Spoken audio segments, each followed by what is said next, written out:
देशभरातील लाडक्या बहिणी विरोधकांना धडा शिकवणार असं एकनाथ शिंदे म्हणाले। महिला आरक्षण रद्द झाल्यानंतर एकनाथ शिंदेंनी विरोधकांवर ही टीका केलेली आहे।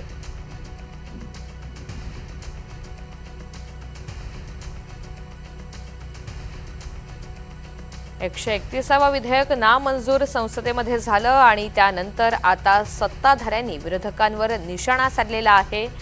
देशभरातील लाडक्या बहिणी विरोधकांना धडा शिकवणार अशी प्रतिक्रिया एकनाथ शिंदेंनी व्यक्त केली आहे।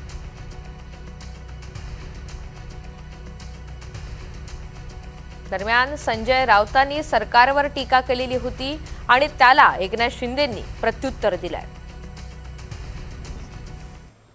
2023ला जे महिला आरक्षणाचं विधेयक मंजूर झालेलं आहे, सर्वानुमते 543 जागांच्या संदर्भात त्या 543 जागांमध्ये 33% जागा महिलांना द्यायला आमची काहीच हरकत नाही।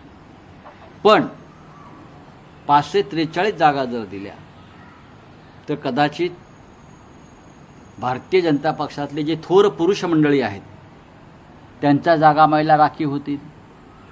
त्यात अमित शहांची पण जागा राखीव होऊ शकते, वाराणसीची जागा राखीव होऊ शकते, अनेकांच्या जागा राखीव होऊ शकतात महिलांसाठी।